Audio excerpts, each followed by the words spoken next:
Blackstone Audio presents The Secret Lovers by Charles McCarry.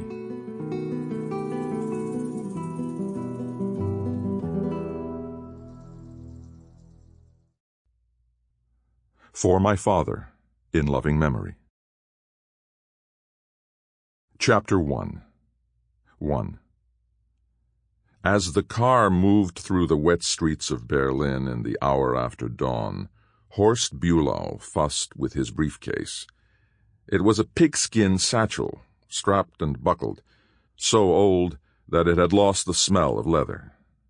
The night before, Bülow had carried it out of East Germany.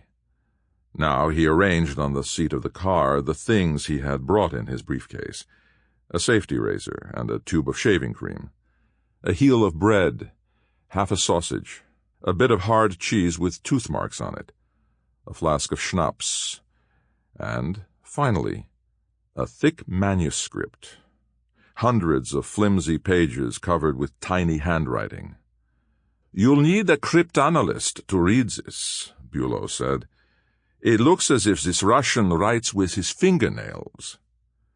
Paul Christopher smiled at the agent. "Did you read it on the train?" he asked. Bülow looked shocked, then realized the American was joking. "Not a chance," he said. "There is only one thing more boring than Russians in the flesh, and that is Russians in a novel, tormented by their own stupidity, called by 3 different names.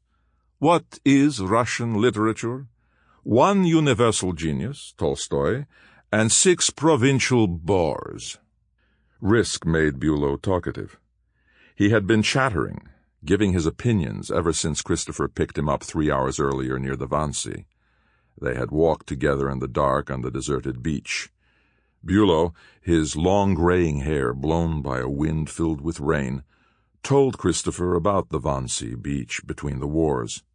He had brought girls to a lakeside restaurant called the Schwedischer Pavilion, and fed them trout and strawberries and cream, and a drink called Bohle, a mixture of Rhine wine and champagne with fruit and herbs and sugar.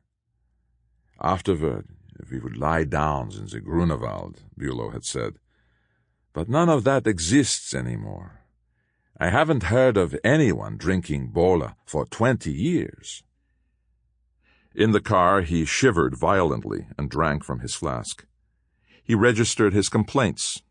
The manuscript had been handed to him in Dresden by a man, clearly not a professional, who had brought it. Sample complete. Ready to continue?